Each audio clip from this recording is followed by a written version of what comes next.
Probably a number of things. I'll talk about some basics that a person should consider. There are some situations where you think you know about the organization, so you adjust yourself to that expectation. So what I mean by that is, if you know that I'm going to interview on a Friday, and you know that organization is dressed down on a Friday, you don't dress down on a Friday. You come in dressed professionally, right? So that's one thing that is totally a given in my world. The other is be on time. In fact, being late and saying I got lost, that means that you didn't do your homework before you got there. Exactly. So that kind of thing. The other thing is anything that happens in the interview, or if you're talking about your past, make sure that the way you're describing your past colleagues, the way you're describing your past boss, is the same way that that person's going to assume you're going to talk about them later. So you want to stay away from negativity, because that person sitting across from you is going to think, well, this is how he's going to view me, or this is how he may view me in the future. So I would say stay away from negativity, always dress professionally, be on time, and then the other part is you have to be prepared. And interestingly, this is something that I normally mention in one of the first conversations I have with people who I mentor, and that is, if you're going to hand out your resume, make sure you know what's on your resume. You'd be so surprised how many times I ask a question off the resume and the person says, well, can I see that? You know, as if they didn't realize that was written in the resume. So I would say those are 5 quick things.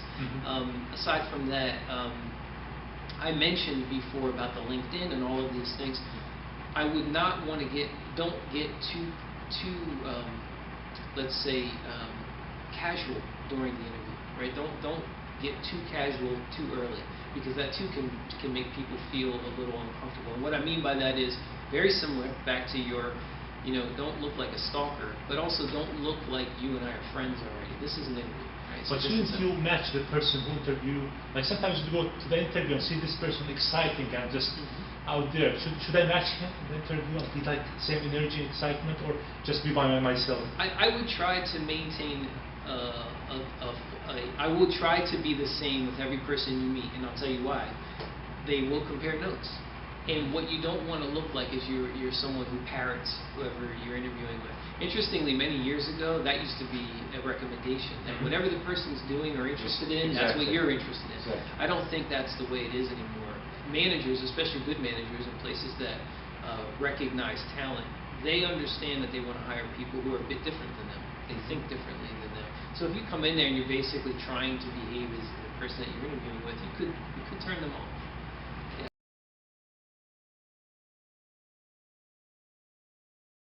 One of my favorite questions, if I'm a candidate, to ask is, why is this job open?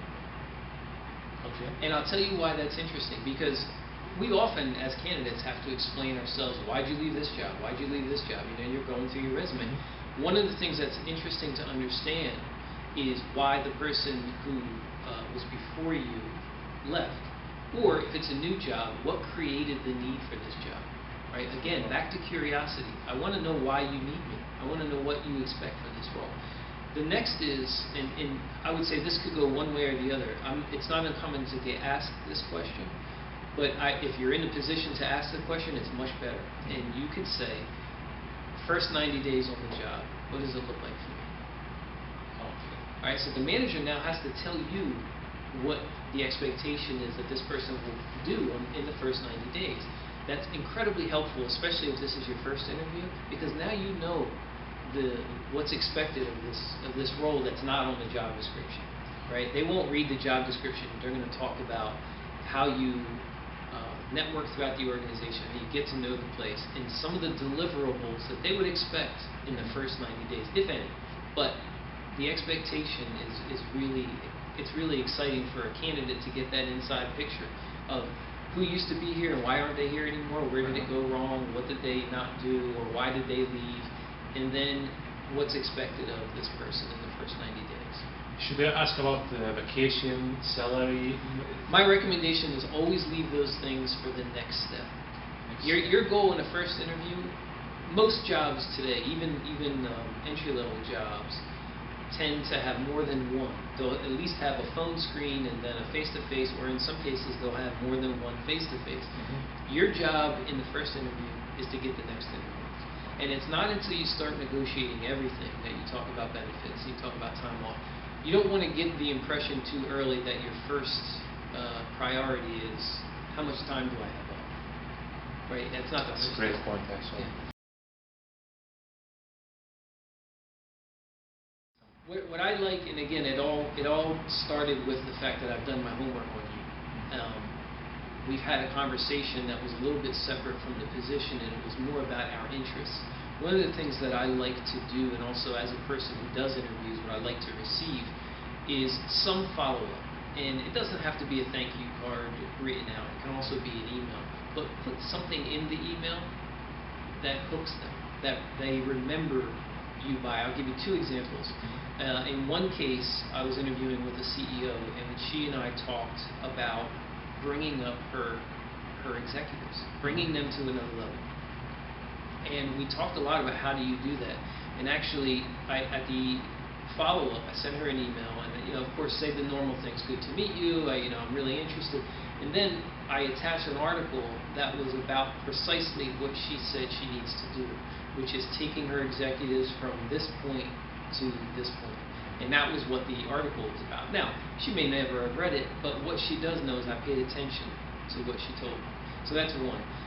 The other is I interviewed with another person, and she would have been a colleague. She's a vice president, and she was very active. And she talked a lot about life balance, and she talked a lot about how her life outside of work influences her life in work. So because of that, and I knew she was active, I looked up another article, and it was about the corporate athlete, and I forwarded her the corporate athlete. Again, maybe they don't read it, maybe they don't, but what they do know is I paid attention during the interview. That's a great point, Yeah. actually. Some follow-up in the phone. Do you recommend that, like calling the company, just follow up with?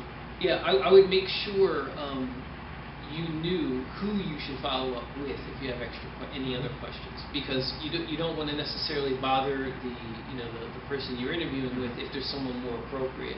So before you're leaving, it's not uncommon to say, listen, if I have any other questions, who should I follow up with? Now, you may get lucky and they say, oh, give me a call.